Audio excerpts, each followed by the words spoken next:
Life or death zone. If your cortisol stays high for just 30 days, your brain physically shrinks the areas responsible for focus and self-control. The good news? There is a neurological kill switch, and it takes less than 5 minutes to activate. Stay with me, because this is not motivation. This is biology. Why cortisol is the real enemy. Cortisol isn't your enemy by design. It's a survival hormone. But modern life hijacks it. Your brain cannot tell the difference between a predator or an email, or a noisy environment, a constant decisions. So cortisol stays on. And when cortisol stays on, 3 things happen. Focus collapses. Emotional control weakens. The brain shifts into threat mode. This is not stress. This is neurological domination. The mechanism most people never learn. Here's the sentence most stress content avoids. Cortisol shuts off when the prefrontal cortex regains prediction control over your environment. Translation. Your brain relaxes only when it can predict what comes next. Random input equals danger. Clarity equals safety.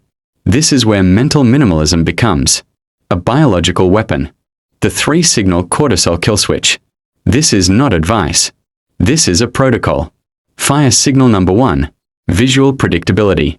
Same workspace. Same layout. No visual novelty. Your brain stops scanning for threats. Fire signal number 2. Decision compression. 1 task. 1 screen. 1 outcome. Decision fatigue collapses cortisol spikes. Fire signal number 3. Environmental silence. No music. No podcast. No background noise. 10 minutes of silence tells the nervous system nothing is coming. Cortisol drops. Why relaxation doesn't work. Scrolling feels relaxing, but it's novelty. Novelty equals threat detection. Meditation helps after cortisol spikes. Mental minimalism prevents the spike before it starts. This is why high performers don't calm stress. They remove its triggers. Why this matters long term. Chronic cortisol is now linked to a insulin resistance, a sleep fragmentation, a memory decline, a long-term cognitive damage. This isn't productivity. This is brain survival. Next, I'll show why multitasking keeps cortisol elevated even when you feel calm, and why most productivity systems secretly make this worse. Most people won't fix this. You will.